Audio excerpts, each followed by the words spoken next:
자, 함께 읽겠습니다. 그 안에 보리를 박으며 세움을 받아 교훈을 받은 대로 믿음에 굳게 서서 감사함을 넘치게 하라. 아멘.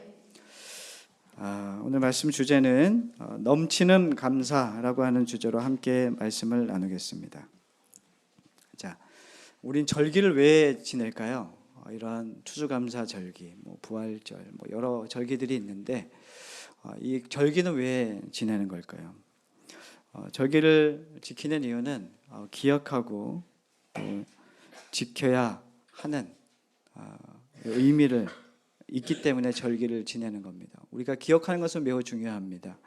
하나님께서 우리에게 어떤 일을 행하셨는지 기억하는 거죠. 추수감사 절기를 지키는 이유도 무엇을 많이 거둬들여서 하나님 앞에 감사하는 것이 아니라 1년의 삶 전체를 하나님 앞에 감사의 제목으로 또 그 1년의 기간 동안 함께 하신 하나님 앞에 감사하며 또 나를 점검하며 또 주님 앞에 예배를 드리는 시간입니다.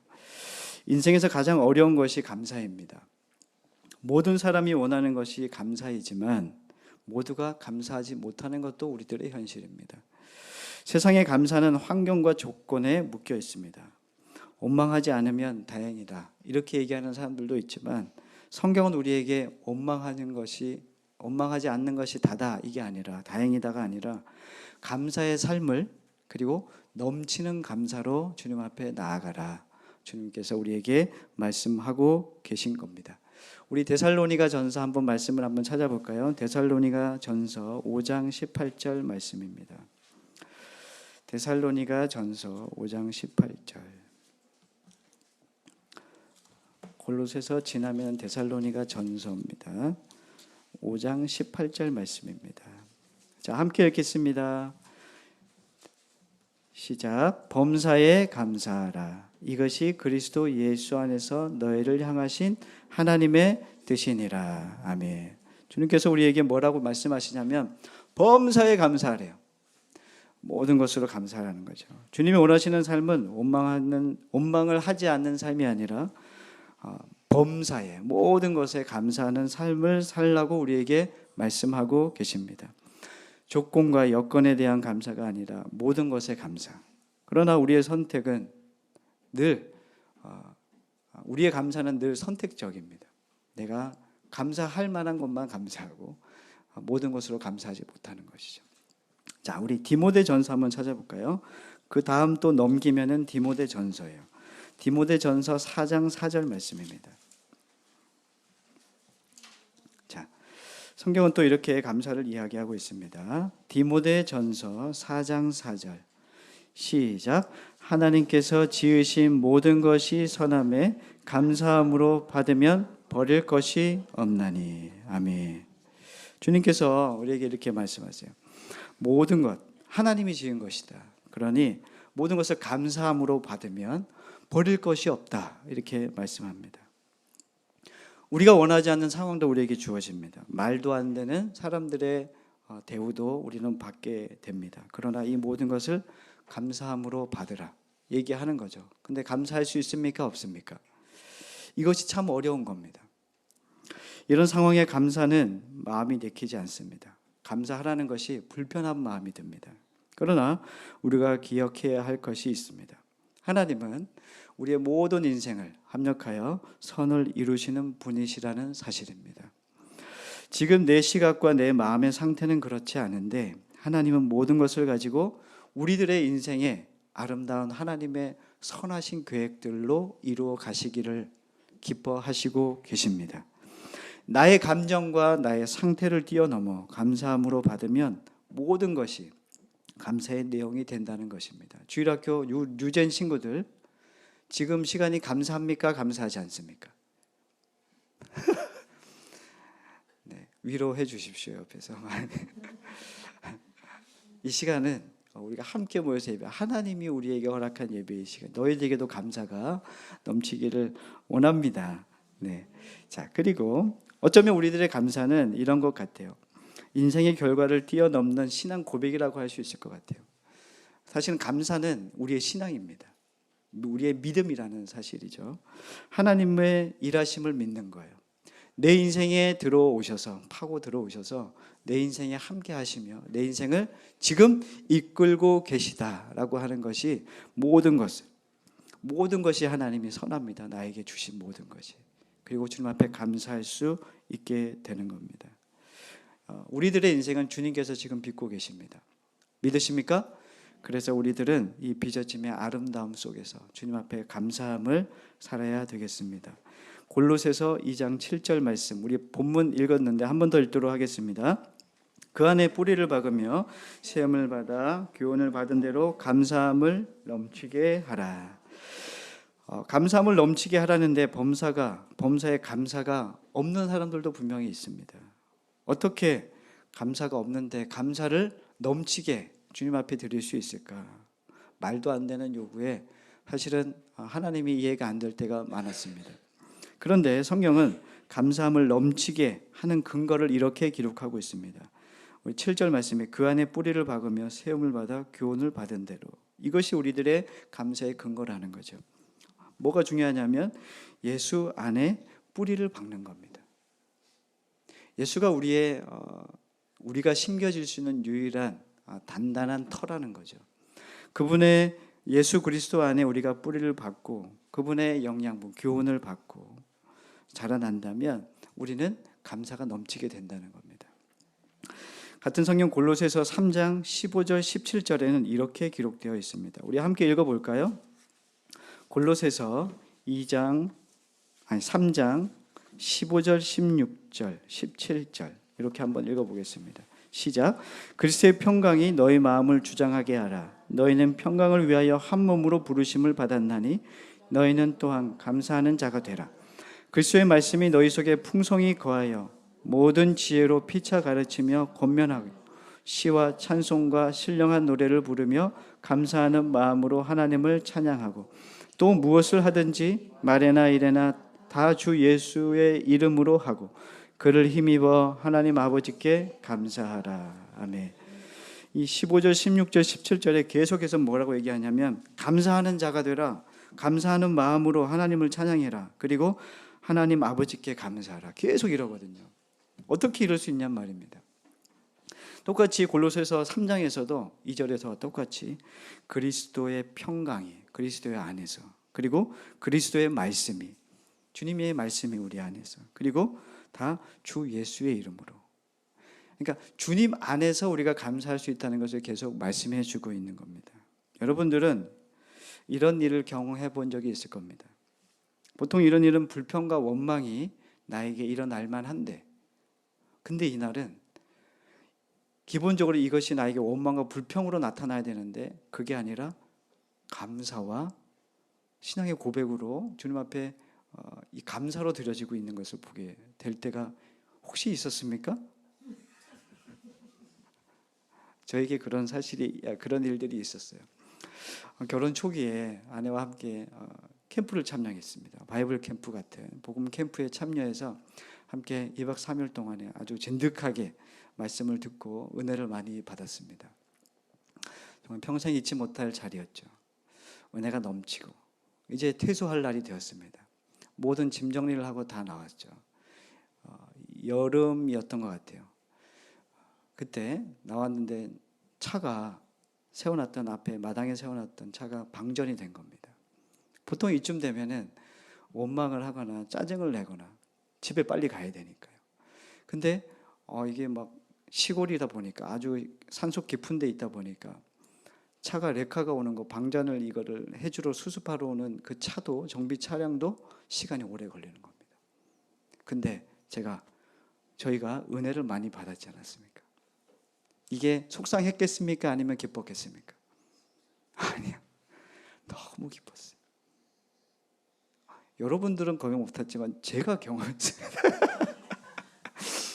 그 상황이 보통 같으면 원망과 불평이 일어나는데 방전되고 불편함, 모든 사람들이 다 떠났는데 여기는 우리밖에 없는 거예요. 아내와 저밖에. 근데 너무 감사한 거예요. 이야, 방전이 됐구나. 이야, 기다리면 되겠네. 이야, 너무 좋다. 기다리는 시간이 거의 꽃길을 걷는 것 같았어요.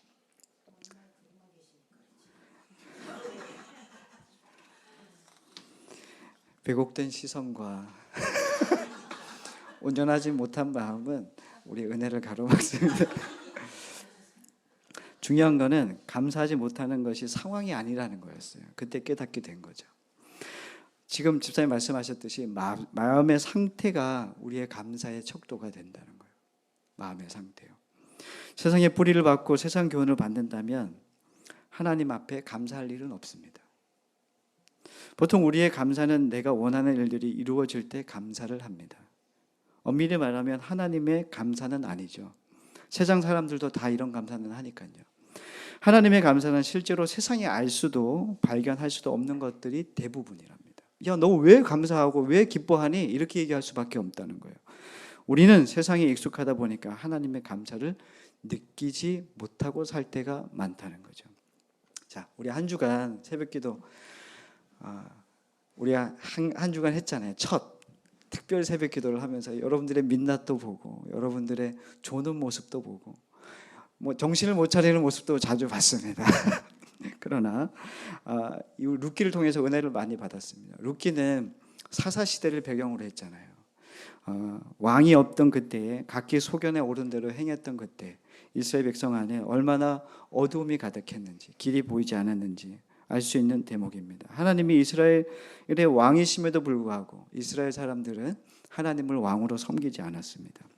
그 시대에 유다 베들레헴에 한 사람이 있었습니다. 누굽니까? 엘리멜렉이었습니다. 엘리멜렉의 가정이 그 땅에 흉년이 들자 엘리멜렉의 가정은 모두 모압 땅, 이방 땅으로 다 이민을 가게 됩니다.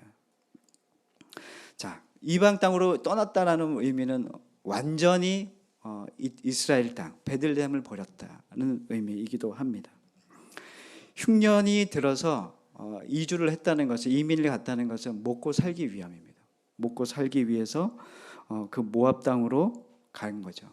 사실은 하나님을 버리고 모압 땅으로 간 겁니다. 그 땅에 가서 10년의 기간 동안 어떤 일이 있었냐면 남편이 죽고 그리고 두 아들이 결혼을 했는데 두 아들 모두 죽게 됩니다. 10년의 과정 동안 그 가정은 거의 풍지박산이 났습니다. 남겨진 것은 엘리멜렉의 아내 나오미와 그 두 며느리 오르바와 룻만이 남았습니다. 여인 셋만 남은 상황입니다. 그때 이 나오미의 마음에 한 가지가 생각났습니다. 이 모압 땅보다 하나님이 계셨던 그 땅으로 내가 돌아가면 되겠다.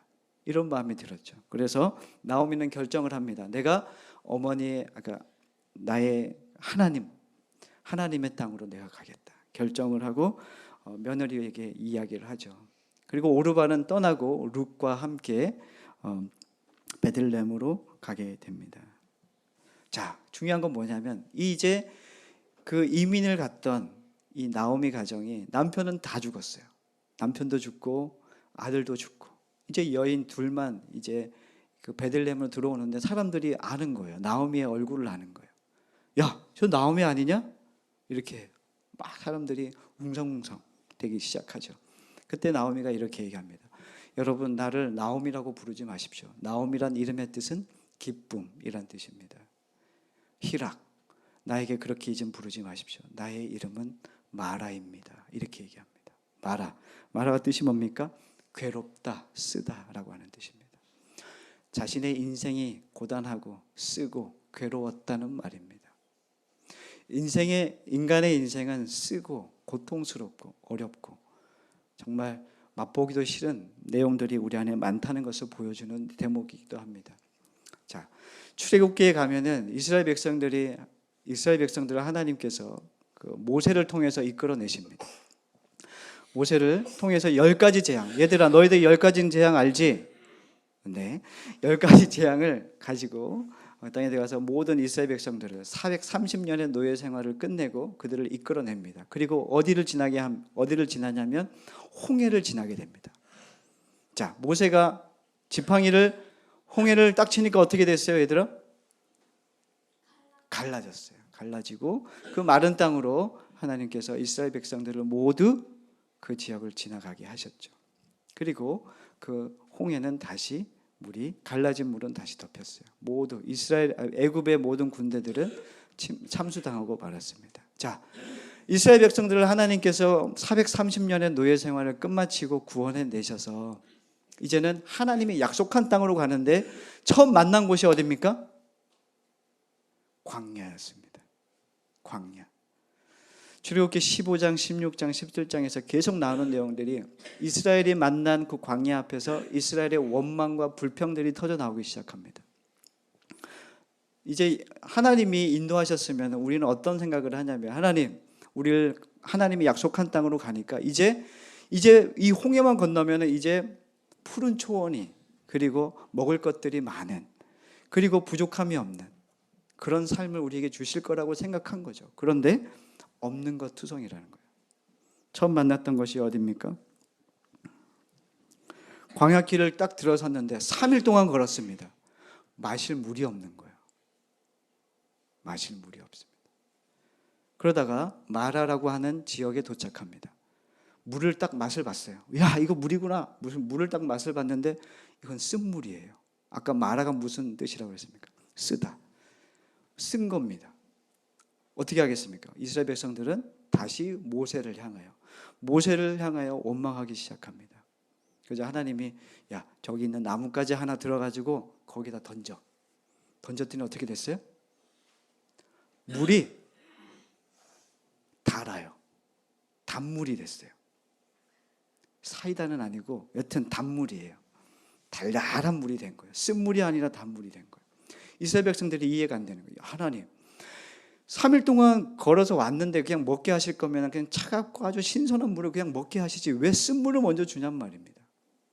그리고 그 간단한 거 나뭇가지 하나만 던지면 그렇게 되는 거 하나 왜 그렇게 안 해주셨냐 원망하기 시작하죠. 그리고 시간이 지납니다. 2달 반이 시간이 지났어요. 이제는 애굽에서 나올 때 가지고 왔던 모든 양식을 다 먹은 거예요. 광야에서. 이제 어떻게 해야 됩니까? 자급자족해야 되는 거예요. 어떻게 얻어내야 되고 어디서 구해야 되는데 없는 거예요. 광야에는 먹을 것이 없잖아요. 이스라엘 백성들이 다시 또 원망합니다. 하나님, 모세, 우리 죽이려고 하냐? 내가 애굽에 있을 때가 더 좋았다. 거기 때는 내가 고기도 먹고 다 했는데 이젠 내가 죽겠구나. 모세를 향해서 원망하기 시작합니다. 그때 하나님께서 그 원망을 들으시고 어떻게 합니까? 하늘에서 만나를 내려주십니다. 만나. 만나의 뜻이 뭐예요? 이건 뭐지? 이런 뜻입니다. 꿀 섞은 뭔가 팝콘 같기도 하고 뭔가 그런 것이 떨어졌죠. 하늘에서. 하나님이 주신 겁니다. 그것을 이스라엘 백성들이 먹게 됩니다. 이스라엘 백성들이 광야 생활 40년 동안 한 번도 안 내린 적이 없습니다. 불평과 원망이 섞인 이스라엘 백성들의 그 말 속에도 하나님은 은혜를 베풀어 주심을 멈추지 않으셨습니다. 시간이 지났습니다. 다시 또 물이 없는 거예요. 물이 없어요. 이게 17장입니다. 15장, 16장, 17장 계속해서 나오는 게 원망투성입니다. 자, 물이 없어요. 이제는 모세가 보이니까 모세의 멱살을 잡습니다. 이렇게 잡습니다. 당신 우리 죽일 거야? 이렇게 하는 거죠. 그건 사실은 모세의 멱살을 잡은 게 아니라 하나님의 멱살을 잡은 겁니다. 우리를 죽일 셈이냐 이런 마음이죠. 그곳을 지나서 신광야라는 곳에 들어갔는데 이런 일이 벌어진 거예요. 말도 안 되는 일이죠. 자, 멱살을 잡힌 그 지역의 이름이 르비딤입니다. 르비딤 뜻이 뭐냐면 평야, 쉬는 곳입니다. 쉬는 곳이에요. 르비딤은 이스라엘 백성들이 이걸 원한 거예요. 평야, 쉬는 곳. 근데 도착했는데 뭐예요? 물이 없어요.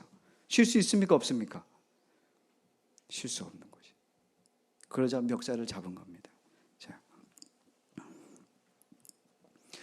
하나님께서 왜 이스라엘 백성들을 홍해를 건너게 하셔서 하나님의 백성으로 인도하셔서 처음 만나게 하신 장소가 왜 광야인 줄 아십니까?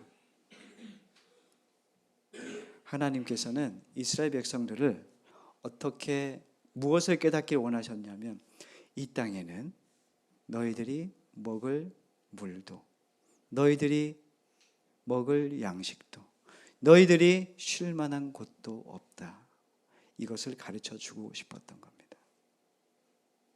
세상이 주는 것은 세상이 너희에게 먹을 물과 양식과 쉴 곳을 제공하지 않는다는 것을 깨닫게 되기를 원하셨던 겁니다. 이스라엘 백성들은 그것을 배워야 했습니다. 왜 하나님께서 이렇게 하시는가? 원망이 되고 정말 답답한 마음이 그지없는 우리들의 삶. 하나님께서는 인생이 얼마나 쓴지를 가르쳐 주시고 그 쓴 것을 달게 만들어 주시고 없는 것을 있게 하시고 양식이 없던 곳에서 하나님께서 내려주신 양식을 통해서 우리의 공급, 내가 얻을 수 있는 것, 내가 이 땅에서 살아갈 때 가장 필요한 것은 세상의 어떤 것이 아니라 하나님께서 우리에게 필요가 되신다. 하나님이 우리의 필요가 되신다. 하나님이 우리를 인도해 주신다. 하나님께서 모든 것을 공급해 주신다는 것을 깨닫게 되기를 원했던 것입니다. 우리가 세상에 살아가면서 얻고자 하는 것보다 그것을 받음으로 기뻐하고 감사하는 것보다 하나님은 우리 안에서 더 크고 더 넓으신 하나님의 감사를 깨닫기를 원하세요. 세상에서 흉내낼 수 없는 감사를 우리에게 주시길 원하신다고요.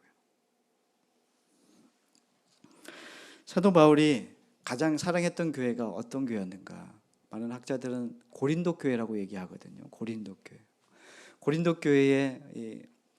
고린도에 갔더니 너무나도 황폐한 거예요. 우상을 섬기고 음탕하고 돈은 많고 도저히 하나님이 필요 없는 그 도시에 가서 사도 바울이 교회를 세웁니다. 그 교회가 고린도 교회입니다.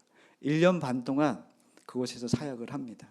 열심히 힘을 다해서 사역을 하고 하나님의 부르심을 쫓아 다시 전도 여행을 떠나면서 후임자에게 교회를 맡기고 떠납니다. 자, 떠났더니 시간이 지나자 이 고린도 교회 소식이 안 좋은 거예요. 막 거짓 교사들이 들어와서 사도 바울이 전한 복음을 왜곡하는 거예요. 사도 바울 거짓말하고 있다.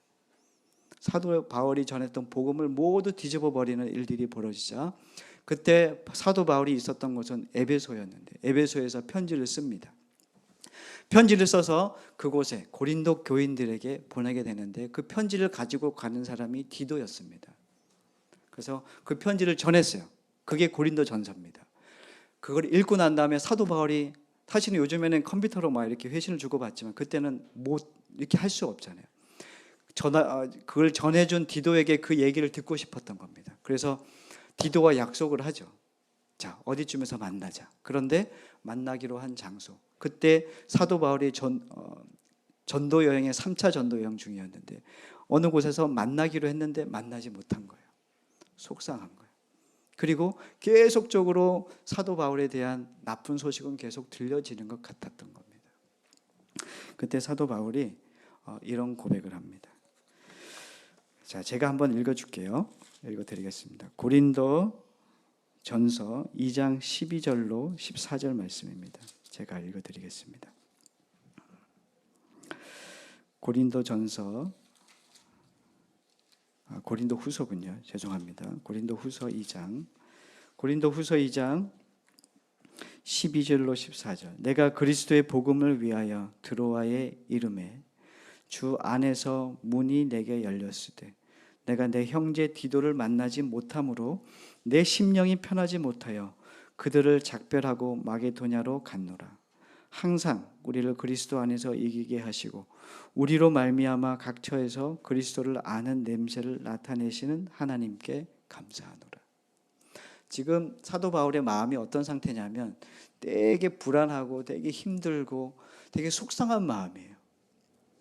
자신이 1년 반 동안 사역했던 그 모든 것들이 막 숲으로 돌아가는 것 같고 그것을 듣고 싶었던 디도의 이야기도 못 들었어요. 뭔가 이 아구가 안 맞는 인생 같은 그런 가운데 사도 바울이 이렇게 고백하는 겁니다.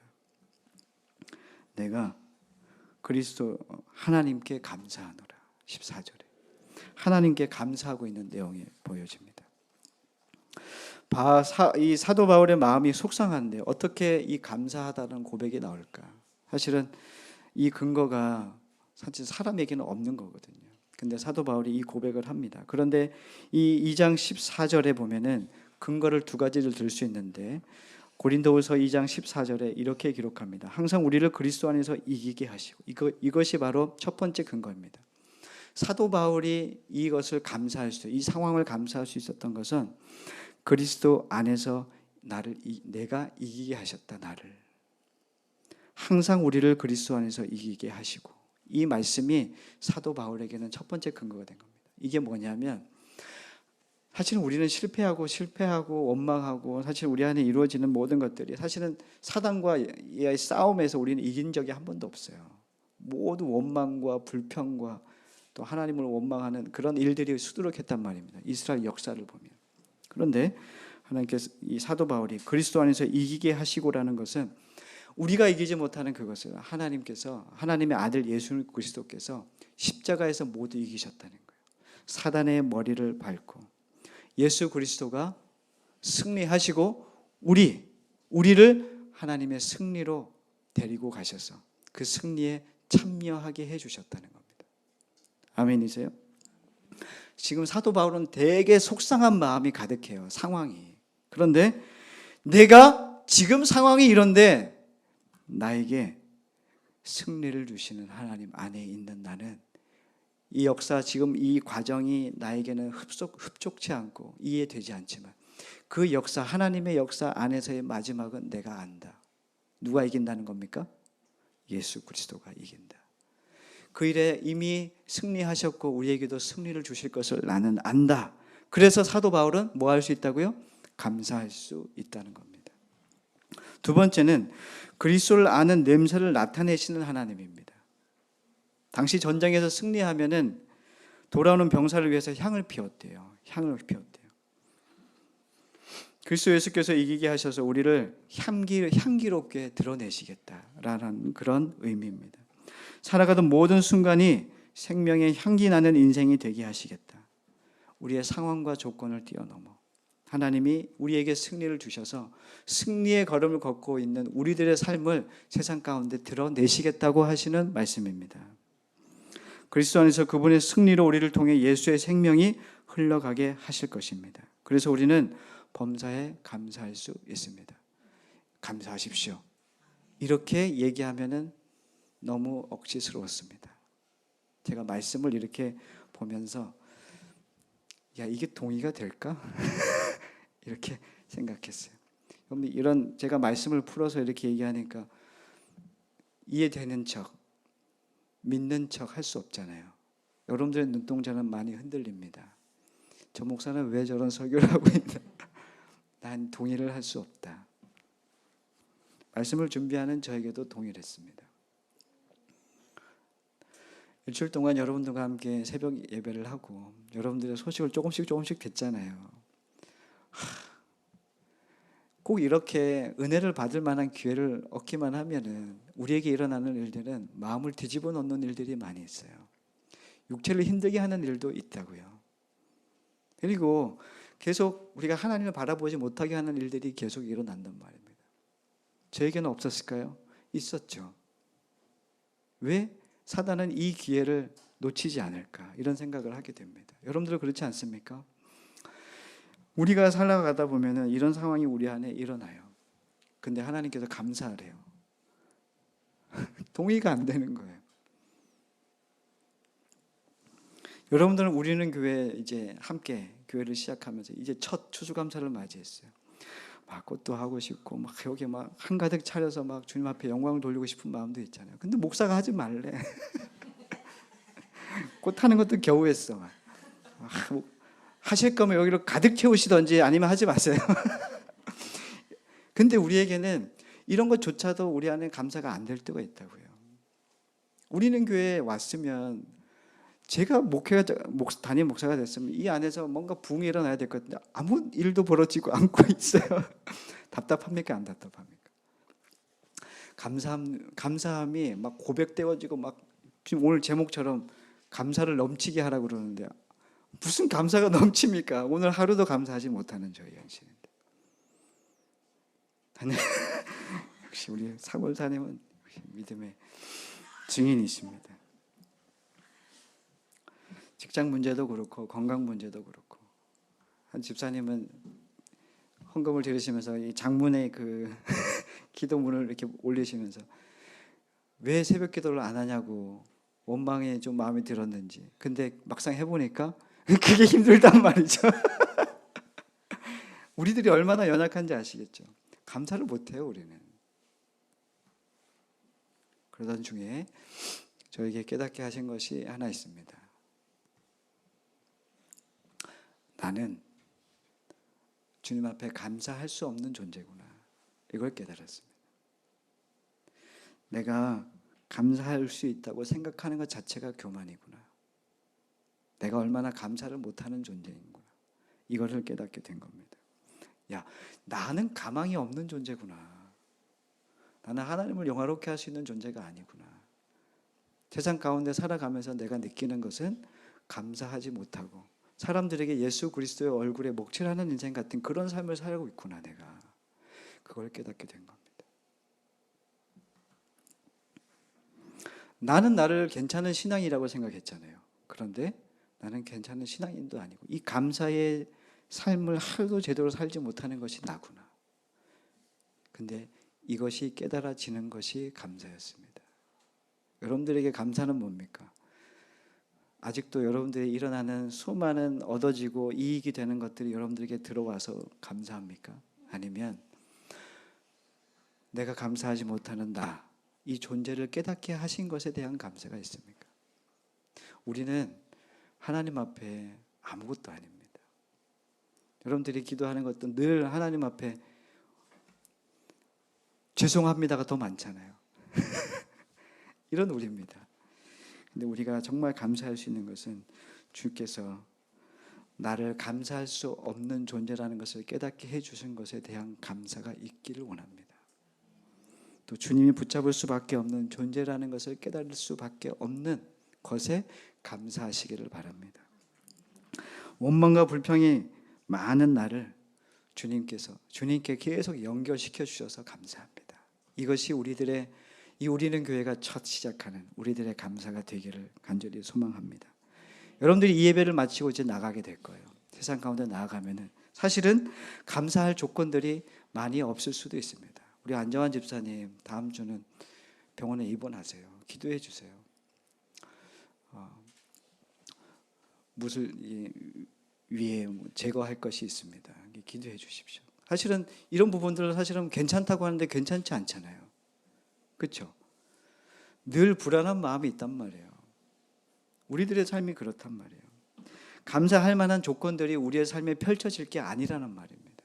그런 상황 가운데서 이 환경 속에서 나의 약함을 깨달으시고 나의 자금을 알고 무능력함과 나에게 아무런 내가 만들어낼 수 있는 승리가 없다는 것을 깨달으시고 주님께서 나를 십자가로 구원하셔서 기름 떨어진 차에 레카가 와서 탁 견인하듯 예? 나 아무것도 못해요 라고 하는 고백 위에 세워지는 우리들이 주님께서 레카처럼 오셔서 우리를 견인하셔가지고 끌고 가시는 겁니다. 그것이 우리에게 감사의 내용이 되어야 될 줄 믿습니다. 우리는 교회는 앞으로 계속 이렇게 갈 겁니다. 주님, 저희는 기름이 없어요. 주님이 공급하시지 않으면 우리 안에서 생산해낼 수 있는 아무런 능력과 힘이 없음을 고백합니다. 그리고 주님이 주시는 것으로만 우리 교회 안에 감사로 채우고 우리의 내용으로 채우고 하나님이 인도하시고 이끄시는 그 모든 일들을 주님 앞에 올려드리며 그것으로 우리의 양식을 삼고 살아가기를 간절히 소망합니다. 한 주간 여러분들의 삶과 저의 삶에 절망과 원망이 뒤섞일 수 있는 상황들이 있을지라도 주님을 바라보시고 또 주님 안에서 바르게 세워져가는 우리는 교회 모든 식구들이 되시기를, 우리 가족들이 되시기를 간절히 소망합니다. 아멘. 자, 우리 함께 잠깐 기도하도록 하겠습니다. 사랑과 은혜가 충만하신 하나님, 넘치는 감사로 주님 앞에 나가고 싶으나 우리의 현실은 넘치는 감사보다는 주님 원망과 불평의 내용들이 더 많았음을 고백합니다. 이런 상황 가운데 있는 저희들에게 깨닫게 하신 것, 내가 주님 앞에 감사할 수 없는, 감사를 만들어낼 수 없는 존재라는 것을 깨닫게 하신 것에 대한 감사를 올려드립니다. 우리는 연약합니다. 오늘도 넘어지고 주님을 붙잡지 않으면 살 수 없는 것, 이것이 우리들의 삶이라는 것을 깨닫게 하신 것에 감사하며 일주일의 삶도 앞으로의 삶도 주님의 도움 없이 절대로 살아갈 수 없는 저희들이 되게 하시고, 그 안에서 삶의 의미와 우리의 길과 우리의 내용을 담아내는 이 싸움을 멈추지 아니하도록 우리는 교회 모든 가족들을 친히 인도하여 주옵소서. 예수 그리스도 이름으로 간절히 기도드렸습니다. 아멘.